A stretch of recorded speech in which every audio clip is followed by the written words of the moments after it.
So the Astro dice are a good tool for getting an introduction to astrology. They're great on a few levels because you learn the symbols, you learn their meanings, and you start to make connections between real life situations and knowledge and guidance that's available to us all the time in regards to what we're going through. So there's a very simple, direct, immediate correlation between those things. And so they're also fun. It's like a game, so it's fun.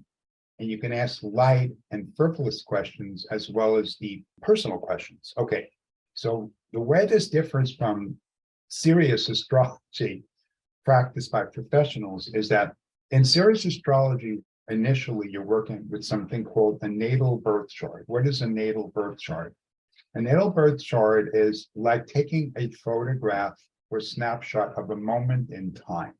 So when you are a newborn baby and you take the first breath of air into your lungs with your own intention to breathe, we consider that in astrological terms the moment of birth, because breath and light, go together. And we simply take a photograph, as I said, of where all the planets are in that moment. But we're not living in 1643 where we have to use a telescope and we have to map it all, because in today's world, the software does all the work for us. It knows where all the planets are in every moment, in every second, and it can calculate and do these very complex calculations and tell us precisely what your birth chart looks like. And it can analyze all the mathematical, relationships, geometric angles, etc., and print out these elegant colored charts and information. Makes it super easy for us. Okay, well, what is the relationship between this natal birth chart and your life? So let me clear up one gigantic misconception: is the planets do not cause you to be anything, and they do not cause you to do anything. There are no rays shooting down from Jupiter to your brain to make something happen. Okay, the relationship between your natal birth chart and the planets and you and your life is a symbolic, acausal. Notice that word, acausal, that means not cause and effect relationship. It's a meaningful relationship, but not a causal relationship. There's no cause and effect. Okay, so how can something that happened at the moment of your birth possibly be in any way meaningfully related to you and your life? How could that possibly be? The truth of that reality lives outside the realm of the normal belief system that most people live in. So they can't conceive of there being that connection between the two. And rather than trying to give you mountains upon mountains of statistical data that will only serve to feed your brain with things, and you can still wind up, with doubts or questions, a much easier approach to take is your direct experience, because your direct experience is what reveals the truth for you on a very personal level. Okay, so if I look at your birth chart and I say, Susan or Jim, you have this and this and this and this, and that your inclination is to be this way and that way and that way, you're going to know that that's true. You're going to be able to validate this as valid for you.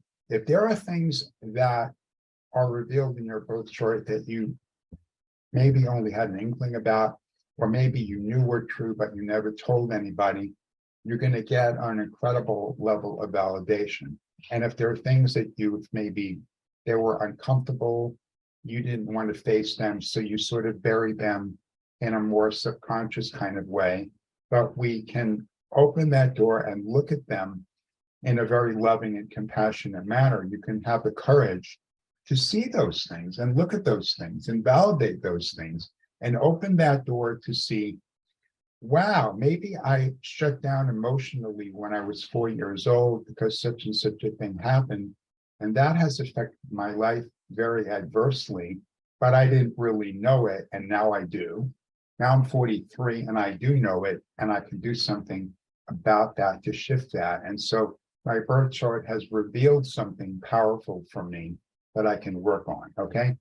So the bottom line, once again, the proof is in the pudding. The proof is in the pudding. So trust your experience. Now, if you're the kind of individual that has lived your whole life with a core belief that you can only trust science, or or hard data, or authorities, or experts, or people who tell you what is true and what must be true, if you're in that mode, and that you can never really trust your own inner experience, then you're going to be stuck. You're going to be stuck in that paradigm and in that mode. Now, it's not bad. I love science. I love data. I love statistics. I love all those things, right? But I don't consider them to be the ultimate determinant, of what is true for me on a personal level. So what I would invite you to do is maintain those beliefs that you have. That's fine. And just simply open yourself up to another possibility, that of having a deeper level of knowing and a deeper sense of truth and a deeper way to validate what is real for you. Then if you want to go back to science, authority, statistics, fine. People will use all these kinds of things, whatever, interchangeably. But open yourself up and you will discover extraordinary new avenues of profound information.